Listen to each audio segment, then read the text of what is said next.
Hi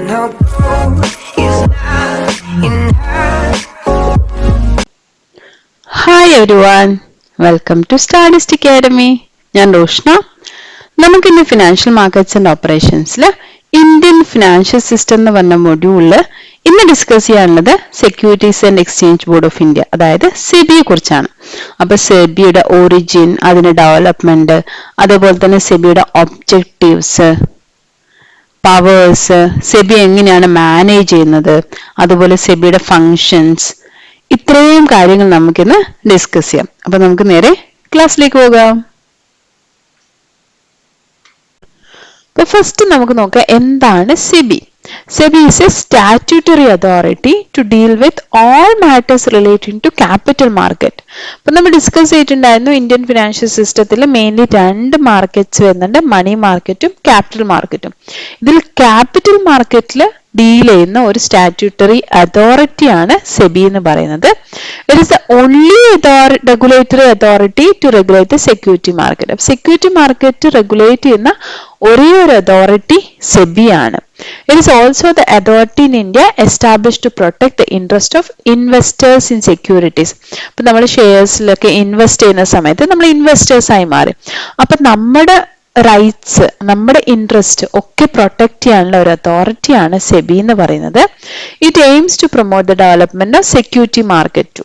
അപ്പൊ നമ്മളെ ഇൻവെസ്റ്റേഴ്സിനെ protect ചെയ്യാൻ മാത്രമല്ല, സെക്യൂരിറ്റി മാർക്കറ്റിന്റെ ഡെവലപ്മെന്റിനെയും കൂടി അതിനും കൂടി അത് പ്രൊമോട്ട് ചെയ്യുന്നുണ്ട്. എന്ന് വെച്ചാൽ നമ്മുടെ ഇൻവെസ്റ്റേഴ്സിന്റെ പവേഴ്സ്, അവരുടെ റൈറ്റ്സ് ഒക്കെ പ്രൊട്ടക്ട് ചെയ്യുന്നതിന്റെ കൂടെ തന്നെ സെക്യൂരിറ്റി മാർക്കറ്റ് ഒന്ന് ഡെവലപ്പ് ചെയ്യാൻ വേണ്ടിയുള്ള ആക്ടിവിറ്റീസും കൂടി സെബി കണ്ടക്ട് ചെയ്യുന്നുണ്ട്. ഇനി സെബിയുടെ ഒറിജിനും ഡെവലപ്മെന്റും നമുക്ക് നോക്കാം. ഇപ്പൊ സെബി സെറ്റപ്പ് ചെയ്യുന്നത് 1988 SEBI was set up in 1988 as an administrative body to control and regulate the activities of stock exchange. Stock എക്സ്ചേഞ്ചിന്റെ ആക്ടിവിറ്റീസ് ഒക്കെ കൺട്രോൾ ചെയ്യുക, റെഗുലേറ്റ് ചെയ്യുക, അതിനൊക്കെ വേണ്ടിയാണ് സെബി സെറ്റപ്പ് ചെയ്തത് 1988. അപ്പൊ സ്റ്റോക്ക് എക്സ്ചേഞ്ച് മാത്രമല്ല, സ്റ്റോക്ക് ബ്രോക്കേഴ്സ്, അതേപോലെ തന്നെ ഇൻവെസ്റ്റേഴ്സിന്റെ ഇൻട്രസ്റ്റ് പ്രൊട്ടക്ട് ചെയ്യുക, നമ്മൾ നേരത്തെ പറഞ്ഞ സെയിം കാര്യങ്ങൾ. It was given A statutory status. അപ്പൊ അതിന് സ്റ്റാറ്റ്യൂട്ടറി സ്റ്റാറ്റസ് കിട്ടുന്നത് സെറ്റപ്പ് ചെയ്യുന്ന 1988 ഒരു സ്റ്റാറ്റ്യൂട്ടറി സ്റ്റാറ്റസ് കിട്ടുന്നത് 1992. എങ്ങനെ സ്റ്റാറ്റ്യൂട്ടറി സ്റ്റാറ്റസ് കിട്ടിയത്? By the act of parliament. പാർലമെന്റിൽ ഒരു ആക്ട് പാസ് ചെയ്തു, അങ്ങനെയാണ് സ്റ്റാറ്റ്യൂട്ടറി സ്റ്റാറ്റസ് കൊടുക്കുന്നത്. It has assumed greater significance with the abolition of controller of capital issues in 1992.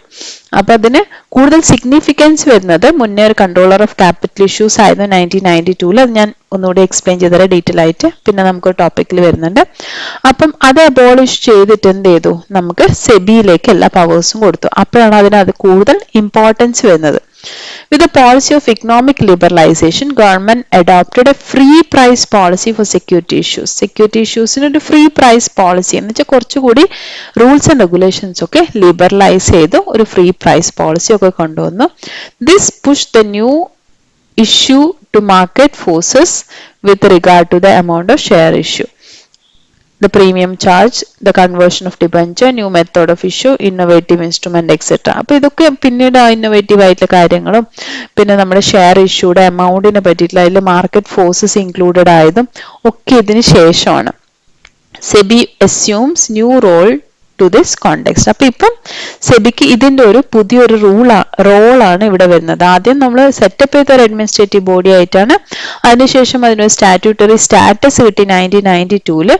1992 നമ്മുടെ CCI എബോളിഷ് ആയതിനു ശേഷം സെബിക്ക് കുറച്ചുകൂടി പവേഴ്സ് കിട്ടി. അപ്പൊ സെബിയുടെ ഇപ്പോഴത്തെ പുതിയൊരു റോള് വന്നിരിക്കുന്നതെന്ന് പറഞ്ഞു കഴിഞ്ഞാൽ നമ്മൾ ഷെയർസിനെ കുറച്ചുകൂടി മാർക്കറ്റ് ബേസ്ഡ് ആക്കി മാറ്റി.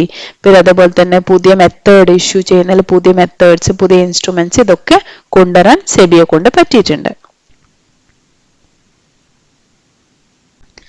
നെക്സ്റ്റ് നമുക്ക് നോക്കാം, സെബി എസ്റ്റാബ്ലിഷ് ചെയ്യാനുണ്ടായ ഒരു സിറ്റുവേഷൻ ആണ്.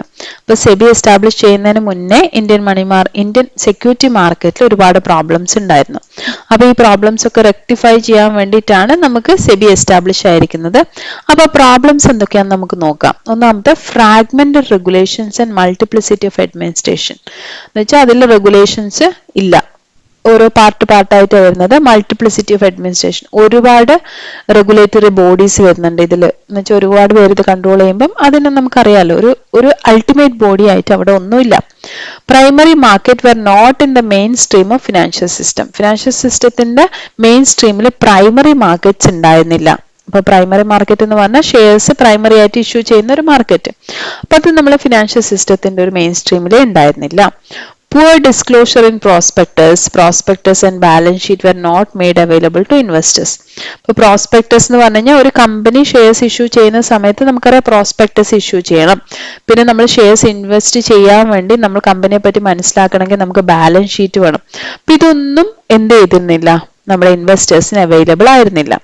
Investors faced problem of refund delays and transfer delays. അതേപോലെ തന്നെ നമ്മൾ ഇൻവെസ്റ്റ് ചെയ്ത് കഴിഞ്ഞാൽ അതിന്റെ റീഫണ്ടിന്റെ പ്രശ്നങ്ങളും ട്രാൻസ്ഫറിന്റെ പ്രശ്നങ്ങളും ഒക്കെ ഉണ്ടായിരുന്നു. No inspection of stock exchange was undertaken. Stock exchange inspect ചെയ്യാറുണ്ടായിരുന്നില്ല, എന്നുവെച്ചാൽ അതിലൊരു ആരും ചെക്ക് ചെയ്യാറുണ്ടായിരുന്നില്ല. ഒരു സൂപ്പർവൈസറി ബോഡി എന്ന് പറഞ്ഞിട്ട് അവിടെ ആരും ഉണ്ടായിരുന്നില്ല. Stock exchange was run as brokers club. Management was dominated by brokers. അപ്പൊ സ്റ്റോക്ക് എക്സ്ചേഞ്ചിലെ മുഴുവൻ പവറും അന്നേരം എടുത്തിട്ടുണ്ടായിരുന്നത് ബ്രോക്കേഴ്സ് ആയിരുന്നു, സ്റ്റോക്ക് ബ്രോക്കേഴ്സ് ആയിരുന്നു. അപ്പൊ അവരാണ് എല്ലാ കാര്യങ്ങളും തീരുമാനിച്ചുകൊണ്ടിരുന്നത്. അതുകൊണ്ട് തന്നെ നമ്മൾ അതിനെ ബ്രോക്കേഴ്സ് ക്ലബ്ബ് എന്നൊക്കെയാണ് ആ സമയത്ത് നമ്മൾ സ്റ്റോക്ക് എക്സ്ചേഞ്ചിന് അറിയപ്പെട്ടിരുന്നത്.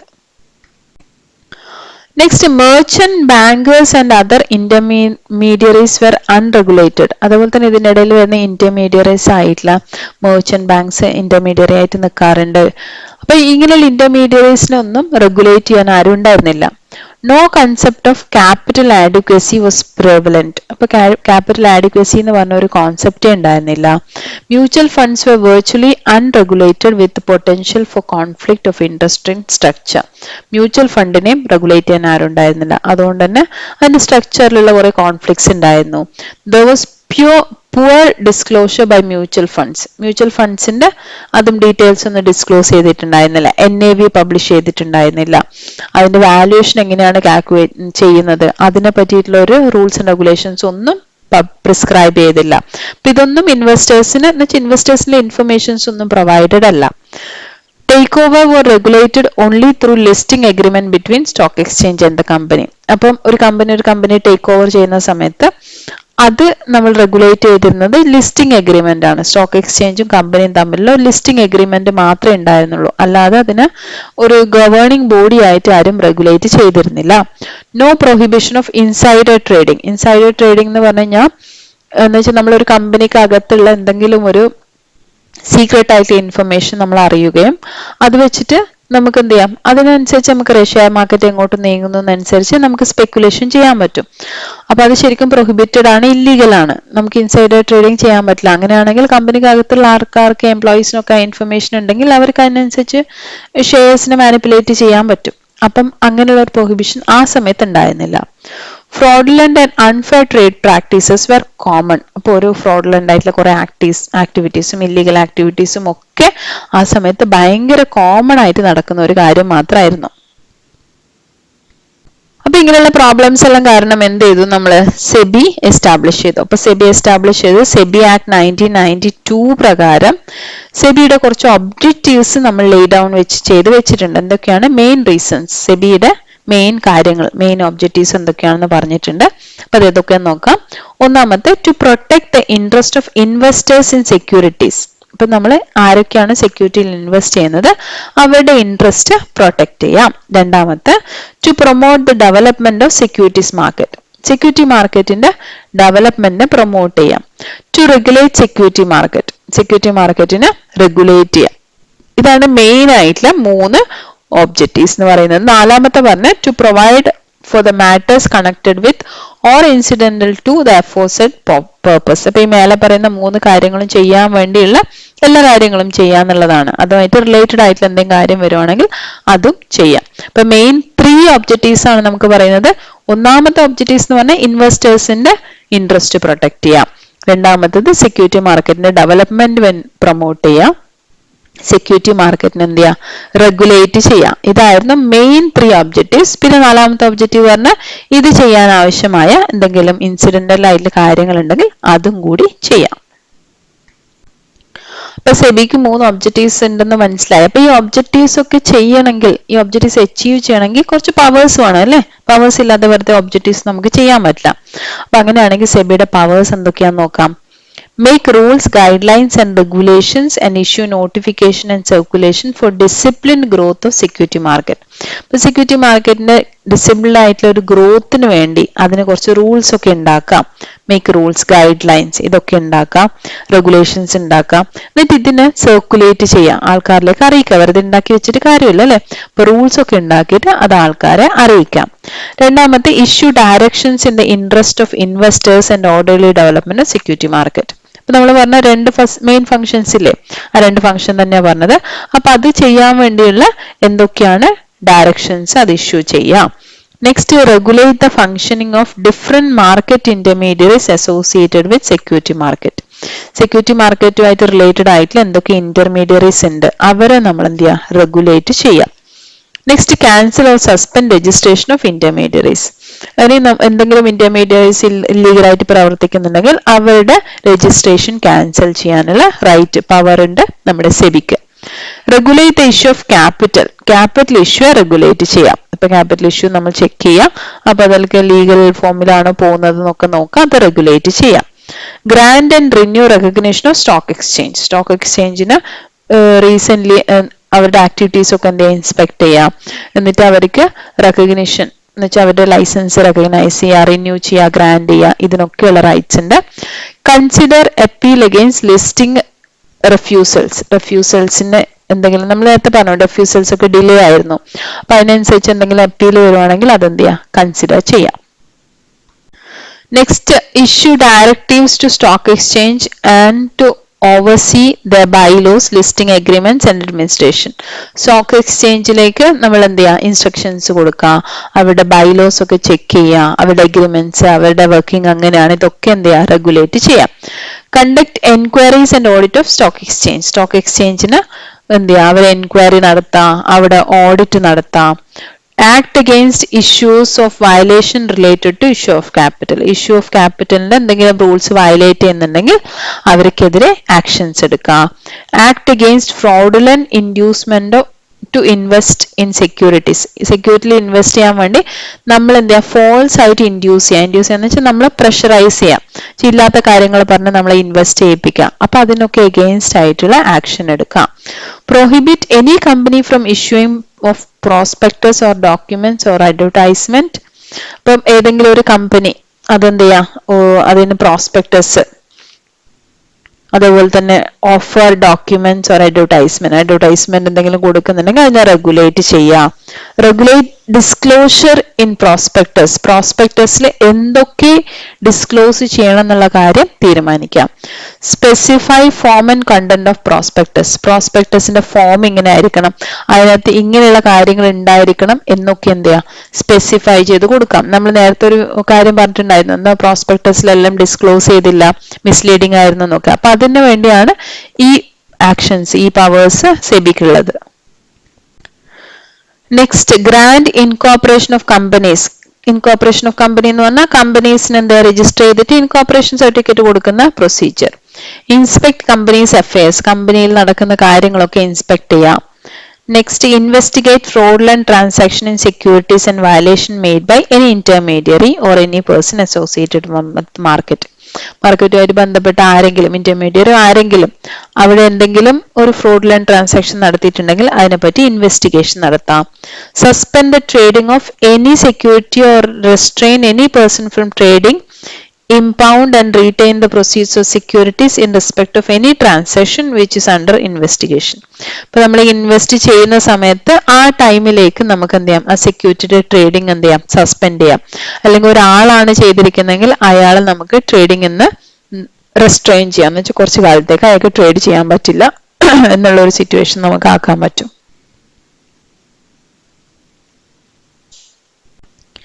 Next, call for information from undertaking inspection, conducting inquiry. എന്നുവെച്ചാൽ ഇൻഫർമേഷൻ ആവശ്യപ്പെടാനുള്ള റൈറ്റ് ഉണ്ട്. ഇൻസ്പെക്ഷൻ നടത്താൻ പറ്റും, എൻക്വയറി നടത്താൻ പറ്റും, ഓഡിറ്റ് നടത്താൻ പറ്റും. സ്റ്റോക്ക് എക്സ്ചേഞ്ചിന്റെയോ മ്യൂച്വൽ ഫണ്ടിന്റെയോ ആരെയും ആ സെക്യൂരിറ്റി മാർക്കറ്റുമായിട്ട് ബന്ധപ്പെട്ട ഏത് ഓർഗനൈസേഷനോ അല്ലെങ്കിൽ ഇൻഡിവിജ്വലോ ആണെങ്കിലും അവരുടെ അടുത്ത് എന്തെങ്കിലും ഇൻഫർമേഷൻ ചോദിക്കാം, അവരെ ഇൻസ്പെക്ട് ചെയ്യാം, ഇതിനുള്ള റൈറ്റ് ഒക്കെ ഉണ്ട്. Call for information and record from any bank or any authority or board of corporation established or constituted by or under any central, state or provincial act in respect of transaction of security. ഇപ്പോൾ security ട്രാൻസാക്ഷനുമായി ബന്ധപ്പെട്ട് അതുമായിട്ട് related ആയിട്ടുള്ള bank ആയി കഴിഞ്ഞാൽ, ഇപ്പൊ under writing ഒക്കെ നടക്കുന്ന സമയത്ത് ബാങ്ക് ഒക്കെ ഇൻവോൾവ് ആണ് അല്ലെ. അപ്പൊ അങ്ങനെ അതുമായിട്ട് ഇൻവോൾവ് ആയിട്ടുള്ള ആരായി കഴിഞ്ഞാലും, ബാങ്ക് അല്ലെങ്കിൽ ഏതെങ്കിലും അതോറിറ്റി, ബോർഡ് ആരായി കഴിഞ്ഞാലും അവിടെ ഇതേപോലെ ഇൻഫർമേഷൻ കളക്ട് ചെയ്യുക, അവരുടെ റെക്കോർഡ്സ് ഒക്കെ ചെക്ക് ചെയ്യാം. Performing such functions and exercising such powers under the provisions of Securities Contract Act 1956. അപ്പൊ 1956 ഇപ്പം 42 of 1956 വെച്ചാൽ അതിൽ 42 പറയുന്ന സെക്ഷൻ 42 പറയുന്ന എന്തൊക്കെ പവേഴ്സ് ഉണ്ടോ അതൊക്കെ എക്സസൈസ് ചെയ്യാം. Levy fees or any other charges for carrying out the purpose of performing the functions. അപ്പൊ ഇതൊക്കെ ചെയ്യുന്നതിന് എന്തെങ്കിലും ഫീസോ അല്ലെങ്കിൽ എന്തെങ്കിലും ചാർജസോ ഉണ്ടെങ്കിൽ അതെന്ത് ചെയ്യാം, കളക്ട് ചെയ്യാം. അപ്പൊ ഇത്രയും പവേഴ്സ് ആണ് നമുക്ക് സെബിക്കുള്ളത്. അപ്പൊ ഈ പവേഴ്സ് ഒക്കെ ഉണ്ടായിരിക്കുന്ന എന്തിനാണ്, ഈ പറഞ്ഞിരിക്കുന്ന ഒബ്ജക്റ്റീവ്സ് അച്ചീവ് ചെയ്യാം. അപ്പൊ വെറുതെ ഒബ്ജക്റ്റീവ്സ് കൊടുത്തിട്ട് അവർക്ക് അതിനുള്ള റൈറ്റ് ഒന്നും കൊടുത്തിട്ടില്ലെങ്കിൽ ഒബ്ജക്റ്റീവ്സ് ഫുൾഫിൽ ചെയ്യാൻ പറ്റില്ല അല്ലെ. അതുകൊണ്ടാണ് ഇത്രയും പവേഴ്സ് നമ്മൾ സെബിക്ക് കൊടുത്തിരിക്കുന്നത്. നെക്സ്റ്റ് സെബിയുടെ മാനേജ്മെന്റ് ആണ്. The administrative head office of SEBI is at Bombay.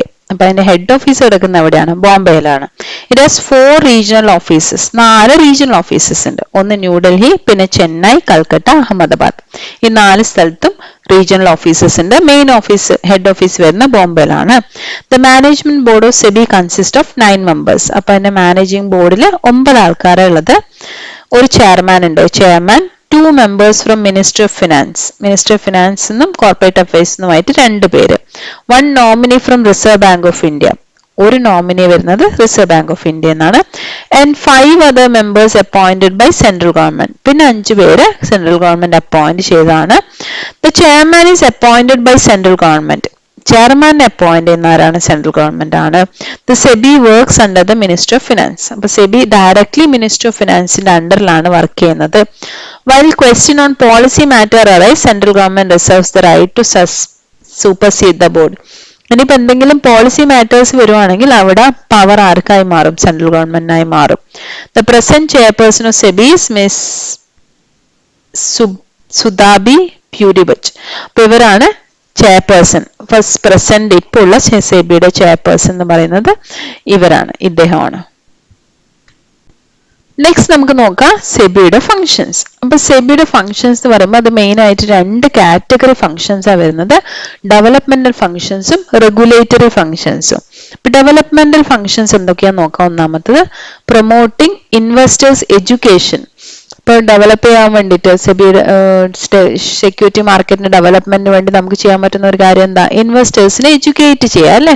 ഇപ്പൊ ഇൻവെസ്റ്റേഴ്സിന് അതിനെ പറ്റിയിട്ട് എന്തൊക്കെയാണ് കാര്യങ്ങൾ നടക്കുന്നത് അതിനെ പറ്റിയിട്ടുള്ള എഡ്യൂക്കേഷൻ പ്രൊവൈഡ് ചെയ്യാം.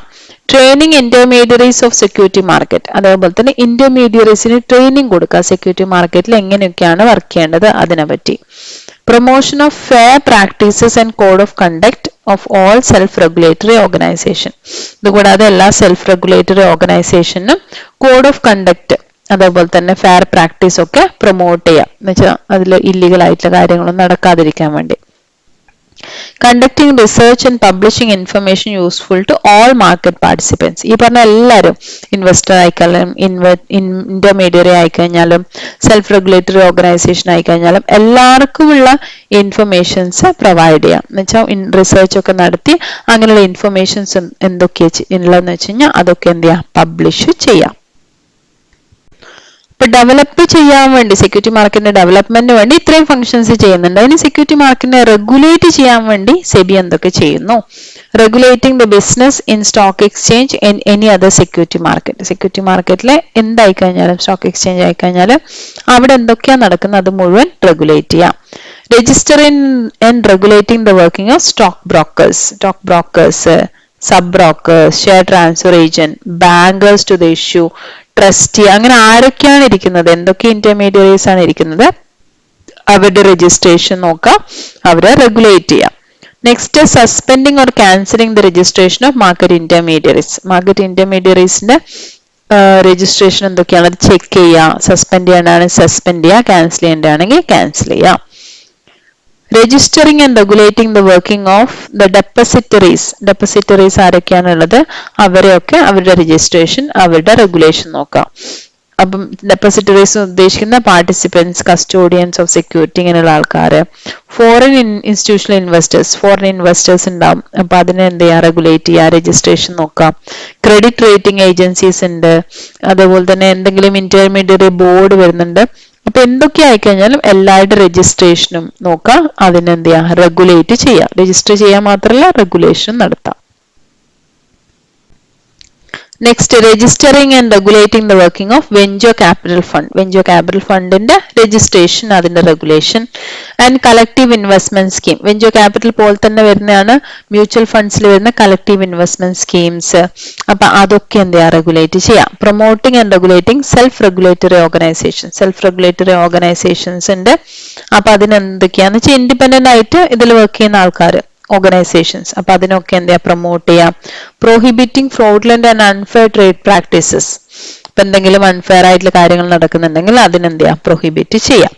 പ്രോഹിബിറ്റിംഗ് ഇൻസൈഡർ ട്രേഡിംഗ്, ഞാൻ പറഞ്ഞിട്ടുണ്ടല്ലോ എന്താ ഇൻസൈഡർ ട്രേഡിംഗ് എന്നുള്ളത്. അപ്പൊ അത് പ്രൊഹിബിറ്റ് ചെയ്യാം. Investigating the business of mutual fund. Mutual ഫണ്ടിന്റെ ബിസിനസ് എങ്ങനെയാണ് നടക്കുന്നത് അതൊക്കെ ഇൻവെസ്റ്റിഗേറ്റ് ചെയ്യാം. അതിലെ ട്രസ്റ്റീസ്, അതിന്റെ അസറ്റ് മാനേജ്മെന്റ് കമ്പനീസ് എന്തൊക്കെയുണ്ട് അതിനെ പറ്റിയൊക്കെ എന്ത് ചെയ്യാം, ഇൻവെസ്റ്റിഗേറ്റ് ചെയ്യാം. Regulating substantial acquisition of shares in take over of companies. അപ്പൊ ഷെയർ ടേക്ക് ഓവർ നടക്കുന്നത്, അക്വിസിഷൻ നടക്കുന്നത്, ഇതിനൊക്കെ എന്ത് ചെയ്യാം, റെഗുലേറ്റ് ചെയ്യാം. മുന്നേ നമ്മൾ പറഞ്ഞിട്ടുണ്ടായിരുന്നു അങ്ങനെ റെഗുലേറ്ററി ബോഡി ഉണ്ടായിരുന്നില്ലെന്ന്. അപ്പൊ ഇപ്പൊ സെബിയാണ് അതൊക്കെ റെഗുലേറ്റ് ചെയ്യുന്നത്.